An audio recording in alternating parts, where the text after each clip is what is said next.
Peter, before we get into some more of this, it's fairly anxiety developing when you think about what you do as regular exercise, doing long-distance swimming in Port Phillip Bay in Victoria. You're based in Geelong and you like to swim in the bay, not just in the warmer summer, autumn or spring months, but also right in the middle of freezing cold winter. Tell us about your swimming. Okay, just to correct you, sorry, I'm not in Geelong. I'm in Altona, which is a Melbourne suburb, but not far Okay, from Geelong. okay, yep, And I don't do long distance. I do short distance. right.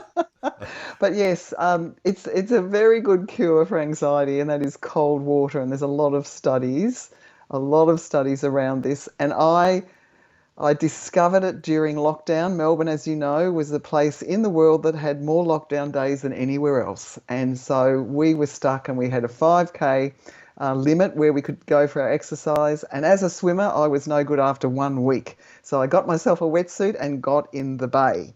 So it's cold. The water still gets in a wetsuit, but it is invigorating. There's a great group of people that also swim, so I've met lots of people. It's been quite a journey. Okay, and no fear of sharks?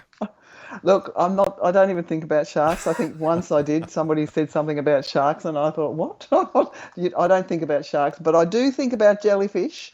And jellyfish sting, and although we don't have many, we have the last 12, 18 months in the warmer weather because of El Nino, so there's been jellyfish, and I've got a wetsuit during the colder months from head to toe, everywhere, except on my face.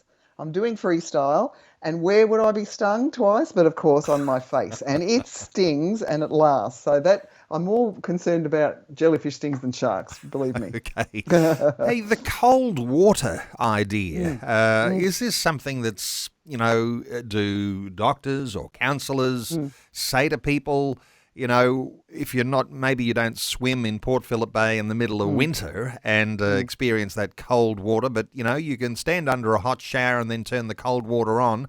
Is this the sort of thing you can do at home? What's the benefit Absolutely. here, of this cold Absolutely. water? Give us some Absolutely. insight here.